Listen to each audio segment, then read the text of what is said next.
Hai hai hai, kembali lagi dengan Sharing Caring Tech Center Community FEB UNESA. Isu yang kita bahas pada kesempatan kali ini adalah resesi global tahun 2023. Penerimaan pajak apakah aman? Untuk subpokok bahasan yang akan kita bedah adalah pengertian resesi ekonomi dan penerimaan pajak, dampak resesi global, target penerimaan pajak Indonesia, strategi untuk mencapai target penerimaan pajak, tantangan penerimaan pajak, dan realisasi penerimaan pajak bulan Mei tahun 2023. Yuk kita mulai dari pengertian resesi ekonomi. Resesi ekonomi adalah suatu keadaan yang terjadi ketika aktivitas ekonomi mengalami penurunan yang signifikan dalam kurun waktu yang lama dan stagnan. Terlihat dari produk domestik bruto atau PDB yang tumbuh negatif dan pengangguran yang meningkat. Yang selanjutnya, apa sih pengertian dari penerimaan pajak? Penerimaan pajak menurut pasal 1 ayat 3 Undang-Undang 14 tahun 2015 tentang APBN tahun 2016 adalah semua penerimaan yang terdiri atas pajak dalam negeri dan pendapatan pajak perdagangan internasional. Yang selanjutnya adalah dampak dari resesi global. Resesi global ini berdampak bagi banyak pihak loh tax friend. 1. Dampak bagi pemerintah. Adanya resesi ekonomi mengakibatkan pendapatan negara yang bersumber dari pajak dan non-pajak menurun karena pendapatan masyarakat juga menurun. Resesi ekonomi juga berdampak pada meningkatnya pinjaman ke bank asing yang kemudian dapat mengakibatkan defisit anggaran. Yang kedua, dampak bagi perusahaan. Adanya resesi ekonomi mengakibatkan menurunnya pendapatan perusahaan karena menurunnya daya beli masyarakat. Hal tersebut akan berakibat lebih lanjut terhadap kelancaran arus kas perusahaan. Yang ketiga, dampak bagi pekerja. Adanya resesi ekonomi mengakibatkan jumlah pengangguran meningkat sebab perusahaan dengan kondisi keuangan yang tidak stabil saat terjadi resesi akan cenderung mengurangi biaya operasionalnya agar tetap dapat bertahan. Kita lanjut yuk tax friend. Kira-kira berapa ya target penerimaan pajak di Indonesia? Dalam APBN tahun 2023, Indonesia mentargetkan penerimaan pajak sebesar 1.718,03 triliun, meningkat sebanyak 15,69% dari APBN tahun 2022 yang bernilai sebesar 1.485 triliun. Adapun target penerimaan pajak di tahun 2023 ini terdiri dari PPh migas sebesar 61,44 triliun dan PPh non-migas yang terdiri dari PPN sebesar 873,6 triliun, PPNBM sebesar 742,95 triliun, pajak bumi dan bangunan sebesar 31,3 triliun dan pajak lainnya sebesar 8,7 triliun. Lalu, apa aja sih strategi untuk mencapai target penerimaan pajak?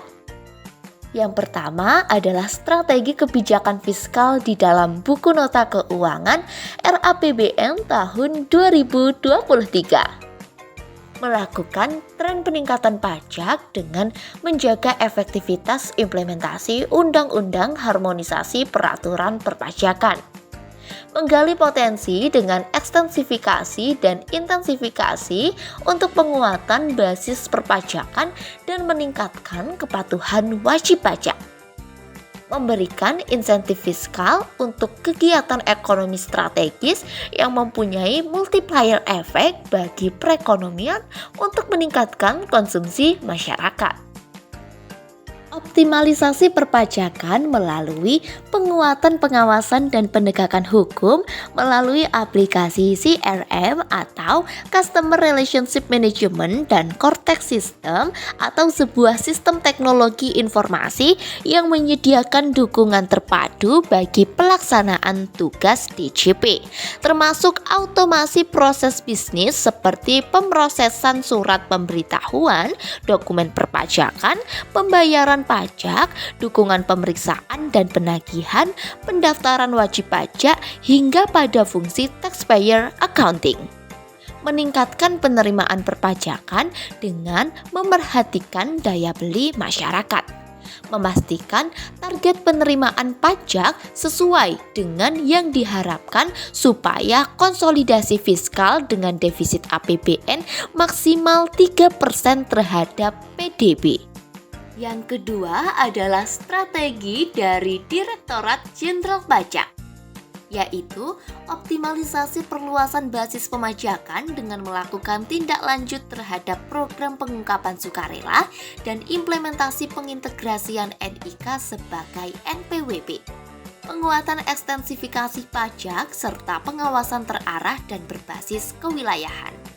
Melakukan percepatan reformasi bidang sumber daya manusia, organisasi, proses bisnis, dan regulasi dengan persiapan implementasi pembaruan sistem inti administrasi perpajakan atau Cortex System, perluasan kanal pembayaran pajak, penegakan hukum yang berkeadilan, serta pemanfaatan kegiatan digital forensik, dan yang terakhir, memberikan insentif fiskal yang terarah dan terukur.